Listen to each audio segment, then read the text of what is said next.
That time I got reincarnated as a slime volume 20 was just recently released and I finally got around to reading it, so in this video I'll be breaking down the series of events that transpired in this newest volume. Now I wanted to clarify that I'll only be doing a simple summary of the volume because I think everyone should still read it yourself, and it goes without saying that this video will contain spoilers for volume 20 of the light novel, so click away if you don't want any spoilers. Also, if you enjoyed the video, feel free to give it a like and maybe subscribe to the channel for more content like this in the future.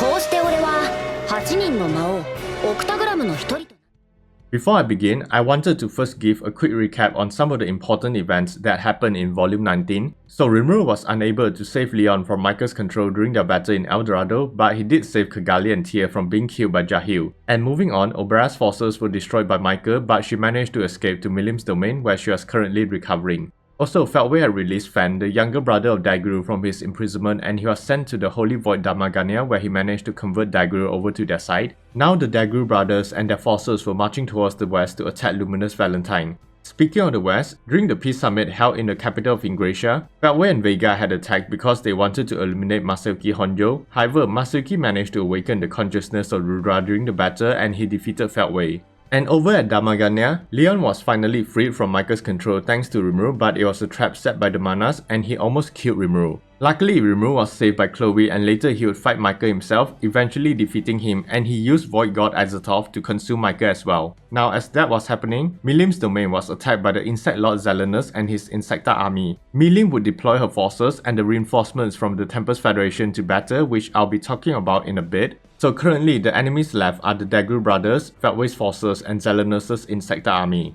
Having said that, let's continue with our breakdown of Volume 20, and I think it would be easier if we go chapter by chapter. So starting with the prologue, Feltway had just returned to the Heavenly Star Palace after his defeat at the hands of Masayuki Honjo. He was waiting for Micah to return from Damagania, but as we all know, he has been defeated by Rimuru. After not receiving any response from Micah, Feltway soon realized that his friend was now gone, and with nothing left to lose, we finally get to see the true form of the Phantom King. Also, when Micah disappeared, he had transferred all the powers that he gathered over to Feltway, so he might actually be one of the strongest beings in the world right now, and it seems like he has finally snapped.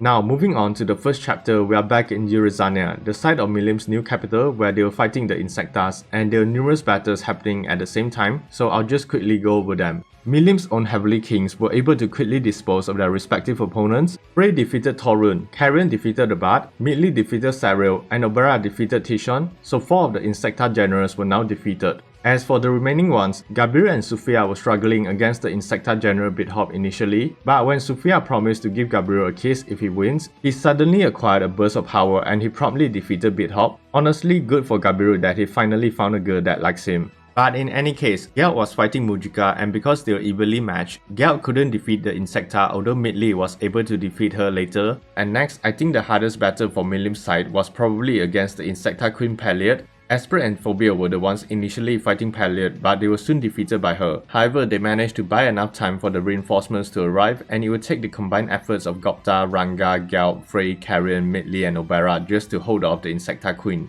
This is because Paliad had created a barrier to absorb the souls of the dead Insectas on the battlefield, and she was steadily gaining more power with each passing moment and had even evolved during the battle.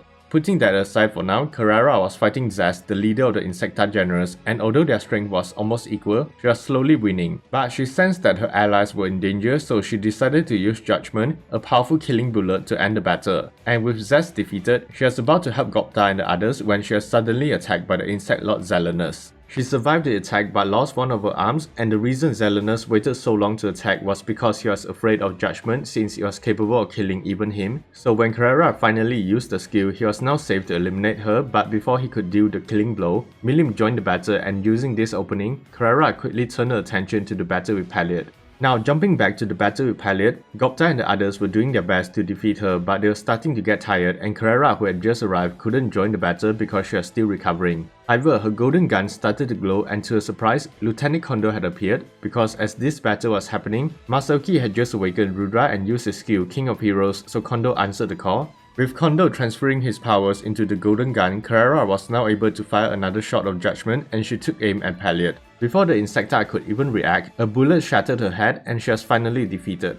Now as for Milim's fight with Zelenus, they were exchanging blows with one another, but Milim was clearly stronger than the Insecta King. Eventually, Milim overpowered Zelenus with her Dragonova, and after seeing the death of Paliad, he decided to retreat, ending the battle. Milim's forces won the battle and all the Tempest forces returned home to recover while Carrera remained behind. However, their victory was short-lived because the entire battlefield was soon turned into ice by the arrival of the true dragon Valzad. Frey then ordered everyone to attack Valzad because she knew that Milim would prioritize their safety first, which would hold her back. That's why they didn't care about dying and attacked Valzad, but with just her aura, Valzad turned everyone into ice sculptures, and this angered Milim, so she activated her ultimate skill, Wraith King Centennial, and went into a stampede mode, revealing the true form of the Destroyer. With that, we now go into chapter 2 and we are back again in the Heavenly Star Palace as we see Zelariel questioning Feldway, and this will be important later. Nevertheless, we also learn about some of Feldway's current targets: to retrieve the ultimate skill Hope King Sariel from Chronoa, to eliminate Maselki and capture the ultimate skill Covenant King Uriel, but their main objective was still to obtain Valdora's Dragon Factor. Now going over to the Holy Kingdom of Lubarius, Rimuru had arrived to help after receiving reports that Jahil and the Angels were attacking, but apparently Luminous had pushed them back, so with some free time, Rimuru had a discussion with Luminous, and we soon learn about the fighting force of both Luminous and Dagru, but I won't go into them here. However, they stopped their conversation when Rimuru received a report from Ramos stating that they lost contact with Milim's forces, so he returned to Tempest. When he returned, Benimaru confirmed that Milim was fighting Valzad and she has gone berserk. Also, we learned that the current Ramos is unable to calm Milim down like she did in the past, so Rimuru had no choice but to call Guy for help, and it was decided that only the both of them would go out to engage them. Even when Diablo offered to help, he was rejected. Now, in a strategic sense, I agree that Diablo should not be sent out, but as a fan, I hate that we still don't get to see him fight a strong opponent. In any case, Guy apparently was reluctant to help at first because he was afraid that Ivarash might be released, but he actually just didn't want to deal with Valzad. But eventually he decided to help anyways, so they went out to stop Milim and Valzad. After they left, Malmas delivered a report that the Sorceress Dynasty of Sarion was currently being attacked by Zelariel and Jahil, and they received even more bad news when they saw that Milim and Valzad were now approaching Sarion. So for reinforcements, it was decided that Benimaru, Sowe, Leon Cromwell, Kigali and Tyr would go to Sarion, and command was given to Diablo. But there's no rest for the weary because as soon as Benimaru's group left, another report came in from Mudalman stating that Dagru's forces had suddenly arrived at the border of the Western nations. Now going into chapter 3, we start at the Long Wall, a structure created by Luminous to protect the Western nations from the destructive desert and the monsters that live there. Dagru's forces had arrived earlier than expected through spatial teleportation, but Luminous had already prepared her forces to engage them. Adalman would be the first to strike with his Immortal Legion while Luminous and Shion's forces waited. Adalman and Ghidorah also attacked with their strongest magical spells, and they managed to reduce the enemy forces by 50%, but they only took down the weaker giants. The elites were still continuing their attack. Adalman later used the skill Immortal Legion to transform the fallen titans into death giants, bolstering their forces. However, when Fan joined the battle, many of Adalman's forces have started to fall. Even Adalman and Venti were severely wounded by him, and before Fan could eliminate them both, Ultima arrived just in time to protect them, and he was now fighting her. As they were fighting, Adalman and Venti regained consciousness, and realizing how strong Fan was, Adalman revealed his new technique which allows him to merge with Venti, so he transferred his soul into Venti's body, and now with a strong body and his strong mind working together, they transform and the true Gehenna Lord has descended. Then they will help the struggling Ultima to fight Fan. Meanwhile, the Death Paladin Albert was fighting Glassrod, but despite being the better swordsman, he was eventually defeated by Glassrod. So moving on, Xion was attacked by Dagru on top of the Long Wall, and she was trying to stall time for Luminous to activate her trap. Eventually they were able to catch Dagru in the trap, and he was hit by Sanctuary Disintegration, but it did no damage because of his magic nullifier. Now that their surprise attack failed, Luminous, Xion and Ghidorah had to try their best to defeat him. With Luminous providing support in the rear, Xion and Ghidorah alternated their attacks on Dagru, and whenever they are damaged, Luminous simply used her ultimate skill Lastful King Asmodeus to recover them. However, Dagru was going easy on them to test their strength, but after seeing their disappointing performance, he decided to end the battle. He first took out Ghidorah, then Xion, and eventually leaving only Luminous. Now forced to fight, Luminous was ready to fight to the death, but Dagru didn't want to waste time, so he entered the Suspended World, and as his fist was about to reach Luminous, he was stopped by Valdora. Like a hero, he had come to save Luminous, and you can't tell me that the author isn't trying to bait us with this, although I'm not complaining. And what do you think about Valdora x Luminous?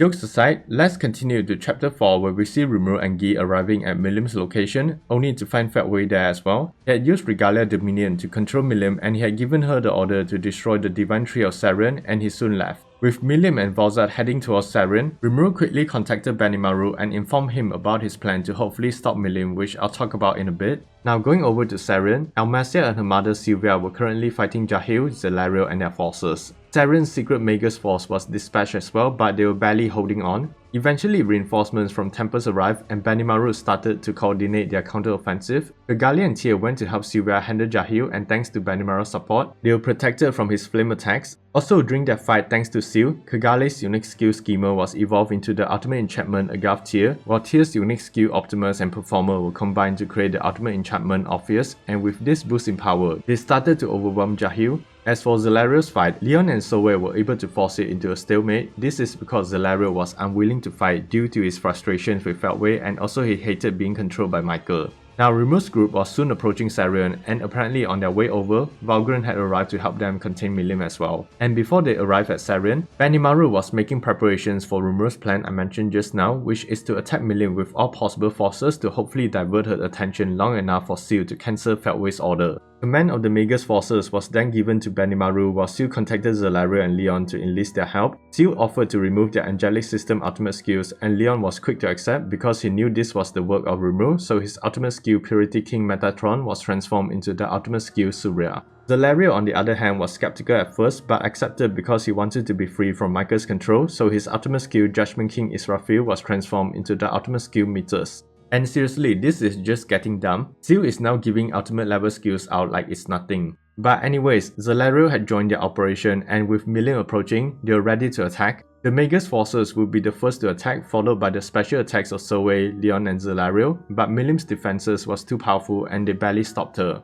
They continued their barrage, and Benimaru would attack with Prominence Acceleration, a powerful flame with nihilistic attributes to engulf Milim in flames, and it was enough to make her stop. During this stop, Soe and Leon used their capturing techniques to hold Milim, and because Zelario doesn't have one, he simply used his Haki on her. This bought enough time for Seal to work her magic, and she managed to cancel the effects of Regalia Dominion, but Milim was still in her stampede mode, so Rimuru decided to lead her to the Barren Lands. However, as he was doing this, time had stopped and they were now in the suspended world, which was activated by Dagriel. This moment coincides with the battle between Dagriel and Luminous, but from Rimuru's point of view. During this, it also explains how Valdra was able to reach Luminous in time, and with his arrival, the suspended world was lifted. So continuing on, Rimuru left with Milim while Guy and Valzat were still fighting their own battle. Meanwhile, Jahil was fighting a losing battle, and with the betrayal of Zelario, he decided to retreat but not before releasing Origin Blood to engulf the entire battlefield in flames. But luckily, Benimaru had predicted this attack, and after Jahil escaped, the flames were easily put out.